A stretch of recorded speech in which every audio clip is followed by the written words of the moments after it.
നമസ്കാരം, ന്യൂസ് ടൈമിലേക്ക് സ്വാഗതം. പ്രധാന വാർത്തകൾ. SSLC ഹയർ സെക്കൻഡറി പരീക്ഷ ഒരുക്കങ്ങൾ പൂർത്തിയായി.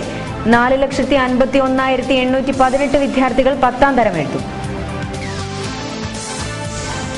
KSTP രണ്ടാം ഘട്ടത്തെ ലോകബാങ്ക് കൈയൊഴിഞ്ഞു. ഉത്തര കേരളത്തിലെ രാജ്യാന്തര റോഡ് വികസനത്തിന് തിരിച്ചടി.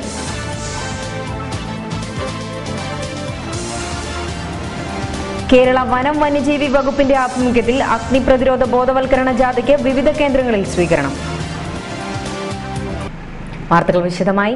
തിങ്കളാഴ്ച ആരംഭിക്കുന്ന SSLC ഹയർ സെക്കൻഡറി VHSC പരീക്ഷകൾക്കുള്ള ഒരുക്കങ്ങൾ പൂർത്തിയായി. സംസ്ഥാനത്ത് ഇക്കുറി 4,51,518 വിദ്യാർത്ഥികളാണ് പരീക്ഷ എഴുതുന്നത്. പരീക്ഷ ക്രമക്കേടുകൾ കണ്ടെത്താൻ 2 ജില്ലകൾക്ക് 1 വീതം എന്ന കണക്കിൽ സ്ക്വാഡുകളെ നിയോഗിച്ചിട്ടുണ്ട്.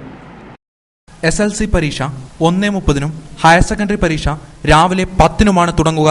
SLCക്ക് 4,50,167 റെഗുലർ വിദ്യാർത്ഥികളും 1,351 പ്രൈവറ്റ് വിദ്യാർത്ഥികളുമാണ് പരീക്ഷ എഴുതുന്നത്.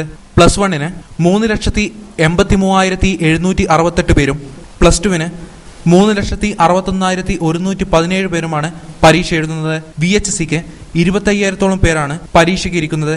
SLCയുടെ മൂല്യനിർണ്ണയം ഏപ്രിൽ 5 മുതൽ 24 വരെ നടക്കും. മെയ് ആദ്യവാരം SLCയുടെയും രണ്ടാം വാരം ഹയർ സെക്കൻഡറി VHSCയുടെയും പരീക്ഷാഫലം അറിയാം. SLCക്ക് 2,729 പരീക്ഷാ കേന്ദ്രങ്ങളാണ് ഉള്ളത്. ഇതിൽ 11 ഗൾഫിലും 9 ലക്ഷദ്വീപിലുമാണ്. 41 മൂല്യനിർണ്ണയ കേന്ദ്രങ്ങളും ക്രമീകരിച്ചിട്ടുണ്ട്. അത്യുഷ്ണം കണക്കിലെടുത്ത് പരീക്ഷാ സമയത്ത് ലേബൽ പതിക്കാത്ത കുപ്പികളിൽ കുട്ടികൾക്ക് വെള്ളം കൊണ്ടുവരാം. KSTP രണ്ടാം ഘട്ട പദ്ധതിയിൽ നിന്ന് ലോകബാങ്ക് പിന്മാറിയത് ഉത്തര കേരളത്തിലെ റോഡ് വികസന സ്വപ്നങ്ങൾക്ക് തിരിച്ചടിയായി. ഇതോടെ രാജ്യാന്തര നിലവാരത്തിൽ പുനർനിർമ്മിക്കാൻ പദ്ധതിയിട്ട തലശ്ശേരി വളവുപാറ, പാപ്പിനിശ്ശേരി പിലാത്തറ, കാഞ്ഞങ്ങാട് കാസർഗോഡ് റോഡ് പ്രവൃത്തി അനിശ്ചിതത്വത്തിലായി. 10 വർഷമായി പ്രഖ്യാപനത്തിലൂടെ ജനങ്ങൾക്ക് പ്രതീക്ഷ നൽകിയിരുന്ന ഈ റോഡിന്റെ വികസന പദ്ധതി രണ്ടാം ഘട്ടത്തിൽ തന്നെ നിലയ്ക്കാൻ കാരണം അധികൃതരുടെ കെടുകാര്യസ്ഥതയാണെന്ന് പരക്കെ വിലയിരുത്തപ്പെടുന്നു. തലശ്ശേരി വളവുപാറ, പാപ്പിനിശ്ശേരി പിലാത്തറ, കാഞ്ഞങ്ങാട് കാസർഗോഡ് റോഡ് രാജ്യാന്തര നിലവാരത്തിൽ വരികയും കണ്ണൂർ വിമാനത്താവളം വരികയും ചെയ്താൽ മലയോര മേഖലയ്ക്ക് അത് വലിയൊരു വികസന സാധ്യത ഒരുക്കുമായിരുന്നു. ഇനിയുള്ള മലയോര മേഖലയുടെ ഏക പ്രതീക്ഷ തലശ്ശേരി മൈസൂർ പാത ദേശീയപാത ആക്കുമെന്ന പ്രഖ്യാപനമാണ്. കേരള വനം വന്യജീവി വകുപ്പിന്റെ ആഭിമുഖ്യത്തിൽ അഗ്നി പ്രതിരോധ ബോധവൽക്കരണ ജാഥയ്ക്ക് അങ്ങാടിക്കടവിൽ സ്വീകരണം നൽകി. Ayyankunnu panchayat vice president PC Jose ഉദ്ഘാടനം ചെയ്തു. ഈ മാസം 6-ന് കാസർഗോഡ് നിന്ന് ആരംഭിച്ച ജാഥ 16-ന് കൊട്ടിയൂരിൽ സമാപിക്കും. കഴിഞ്ഞ 6-ാം തീയതി കാസർഗോഡ് നിന്ന് തുടങ്ങി 16-ന് കൊട്ടിയൂരിൽ സമാപിക്കുന്ന ബോധവൽക്കരണ ജാഥ വേനൽക്കാലത്ത് ഉണ്ടാകുന്ന കാട്ടുതീയെ തടയാനും മണ്ണൊലിപ്പിനെ തടയാനും ബോധവൽക്കരണം നടത്തുന്നതായിരുന്നു. ഇതോടൊപ്പം വന്യജീവിയെയും വനസമ്പത്തിനെയും സംരക്ഷിക്കുക എന്ന ഉദ്ദേശത്തോടെയുമാണ് ജാഥ നടക്കുന്നത്. തെരുവ് നാടക രൂപത്തിലാണ് കലാജാഥ.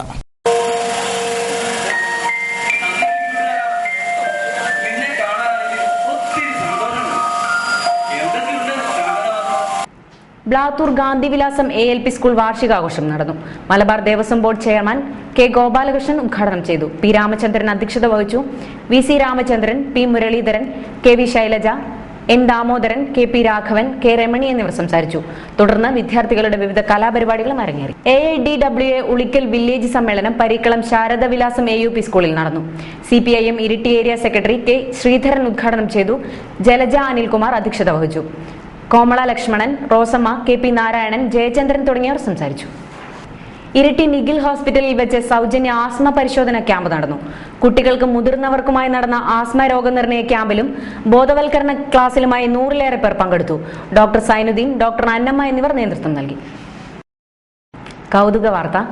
വരനായ മുഴക്കുന്നിലെ ഓട്ടോ ഡ്രൈവർ ദേവരാജനും കുടുംബാംഗങ്ങളും സുഹൃത്തുക്കളും വധുഗൃഹത്തിലെത്തിയപ്പോൾ പെൺവീട്ടുകാർ ഒന്ന് ഞെട്ടി. അഞ്ചരക്കണ്ടിയിലെ വധു റോജയുടെ വീട്ടിൽ 20ഓളം ഓട്ടോറിക്ഷകളിലായാണ് വരനും സംഘവും വിവാഹത്തിനെത്തിയത്.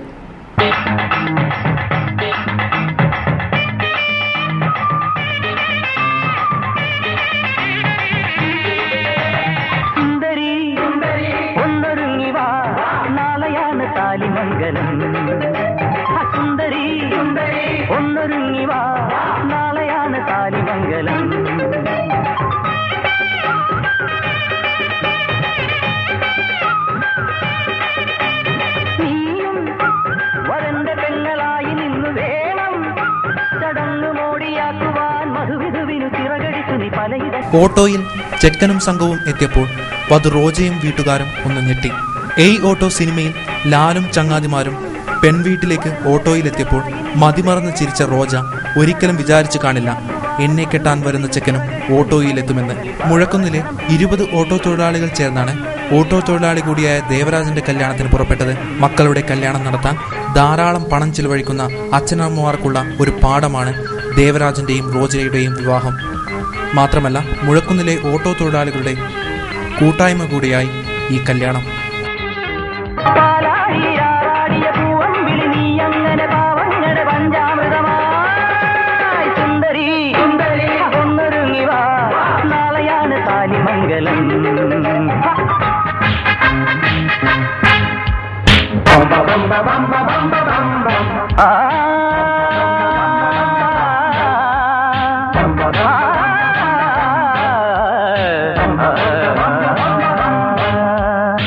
ചുമട്ട് തൊഴിലാളി യൂണിയൻ ഇരിട്ടി ഡിവിഷൻ സമ്മേളനം CPM area secretary K Sreedharan ഉദ്ഘാടനം ചെയ്തു. നമുക്ക് കാണാൻ കഴിയാത്ത അദൃശ്യമായ ഒരുപാട് വെല്ലുവിളികൾ നമ്മുടെ ട്രേഡ് മേഖലയിൽ വളരുന്ന ഈ നഗര സമൂഹത്തിനകത്ത് സമഗ്രമാറ്റത്തിന് സമർപ്പിത യുവത്വം എന്ന മുദ്രാവാക്യവുമായി യൂത്ത് കോൺഗ്രസ് മണ്ഡല സമ്മേളനം തില്ലങ്കേരി ആലയാട് UP സ്കൂളിൽ നടന്നു. P രാമകൃഷ്ണൻ ഉദ്ഘാടനം ചെയ്തു. CV സന്തോഷ് കുമാർ അധ്യക്ഷത വഹിച്ചു. മുതിർന്ന കോൺഗ്രസ് പ്രവർത്തകരെ ആദരിക്കൽ ചടങ്ങും നടന്നു. K രഞ്ജിത്ത് സ്വാഗതം പറഞ്ഞു. PV Narayanan, I Janaki, Namath Nanu, KC Anoop എന്നിവർ സംസാരിച്ചു. ഇന്ത്യൻ രാഷ്ട്രീയത്തിൽ യൂത്ത് കോൺഗ്രസിന്റെ പ്രസക്തി എന്ന വിഷയത്തിൽ അഡ്വക്കേറ്റ് ബ്രിജേഷ് കുമാർ ക്ലാസ് എടുത്തു. ഇന്ത്യൻ രാഷ്ട്രീയത്തിൽ യൂത്ത് കോൺഗ്രസിന്റെ പ്രസക്തി എന്ന വിഷയത്തിൽ അഡ്വക്കേറ്റ് ബ്രിജേഷ് കുമാറും ഇന്ത്യൻ മതേതരത്വം എന്ന വിഷയത്തിൽ പ്രൊഫസർ AD മുസ്തഫയും ക്ലാസ് എടുത്തു. തുടർന്ന് മുതിർന്ന കോൺഗ്രസ് പ്രവർത്തകരെ ആദരിക്കൽ ചടങ്ങ് നടന്നു. തില്ലങ്കേരി ഗ്രാമപഞ്ചായത്ത്, കുടുംബശ്രീ, RCH, ജനസൗഖ്യ, Don Bosco college, MSW department എന്നിവയുടെ ആഭിമുഖ്യത്തിൽ സൗജന്യ മെഡിക്കൽ ക്യാമ്പും ബോധവൽക്കരണ ക്ലാസും സംഘടിപ്പിച്ചു. പഞ്ചായത്ത് പ്രസിഡന്റ് K ഷാജി ഉദ്ഘാടനം ചെയ്തു. വിളക്കോട് പാറക്കണ്ടം നജാത്തി സുബ്യാൻ മദ്രസയുടെ ശിലാസ്ഥാപന കർമ്മം ഉമ്മർ മുസ്ലിയാം വാരം ഉദ്ഘാടനം ചെയ്തു. ചെറിയ ചെറിയ ഭാഗങ്ങളാണ് ഇവിടെ ഈ ഭൂമുഖത്ത് ഇങ്ങനെയുള്ള നടപടിക്രമങ്ങളിലൂടെ പ്രകടമാകുന്നത്. KV കുഞ്ഞിമായൻ അധ്യക്ഷത വഹിച്ചു. അബ്ദുൽ സമദ് PK, അമിത് സഖാവി തടിക്കടവ്, അബ്ദുൽ സലാം അൻസാരി എന്നിവർ പങ്കെടുത്തു. 18ാമത് ഏടത്തൊട്ടി ബൈബിൾ കൺവെൻഷൻ സമാപിച്ചു. സമാപന ദിവസമായ ഞായറാഴ്ച ഫാദർ ഫ്രാൻസിസ് കർത്താനത്തിന്റെ നേതൃത്വത്തിൽ വിശുദ്ധ കുർബാനയും വചന ശുശ്രൂഷയും നടന്നു.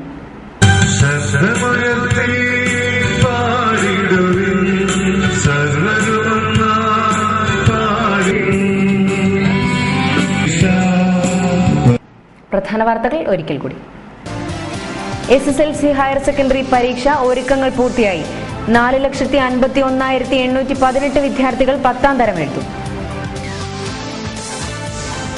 KSDP 2ാം ഘട്ടത്തെ ലോകബാങ്ക് കൈയൊഴിഞ്ഞു. ഉത്തര കേരളത്തിലെ രാജ്യാന്തര റോഡ് വികസനത്തിന് തിരിച്ചടി.